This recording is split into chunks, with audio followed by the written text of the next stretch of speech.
జయ వాసవి జయ జయ వాసవి. ఆర్యవైశ్యుల ఆణిముత్యం, వైశ్యరత్నం, మచ్చలేని మహానుభావుడు పెద్దలు శ్రీ కొణిజేటి రోసయ్య గారి 91వ జయంతి సందర్భంగా వారికి నా యొక్క ఘనమైన నివాళులు. వారు సహజంగా ఉన్నటువంటి చాతుర్యంతో మరియు బుద్ధితోని వారు ఉన్నత స్థాయి పదవుల్ని అందుకోవటమే కాకుండా అనేక మందికి సహకరించారు. ఆయన కుల మత రహిత అందరినీ సమభావంతో చూశారు. అలాగే అనేక విషయాలపైన కాంగ్రెస్ అధిష్టానం కానీ లేదా రాష్ట్ర ప్రభుత్వానికి కానీ పలు విలువైన సలహాలు సూచనలు ఇచ్చారు.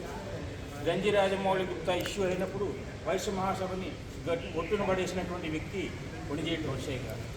అలాగే తెలంగాణ రాష్ట్రం ఏర్పాటు అనే అంశం దగ్గర రాజశేఖర రెడ్డి చనిపోయిన తర్వాత అది ఒక టర్నింగ్ పాయింట్ ఉంటే అఖిలపక్ష సమావేశాన్ని ఏర్పాటు చేయించి తెలంగాణ తీర్మానం చేయించి ఢిల్లీకి పంపించి తెలంగాణ రాష్ట్ర ఏర్పాటుకి హైదరాబాద్ నుంచి ఒక మార్గం ఏర్పాటు చేసిన వ్యక్తి రోసయ్య గారు. ఆ రకంగా తెలంగాణ వాసులు అంతా కూడా మనం ఆయనకి కృతజ్ఞతమై ఉండాలి. అలాగే ఎండోమెంట్ చట్టంలో ఉన్నటువంటి అంశాలను కూడా మన వైశ్య పెద్దలకు వివరించి మన వైశ్య సంస్థలు స్వతంత్రంగా ఉండేటట్టు చేశారు. ఆ రకంగా కూడా ఆయన మనకు ఉపయోగపడ్డారు.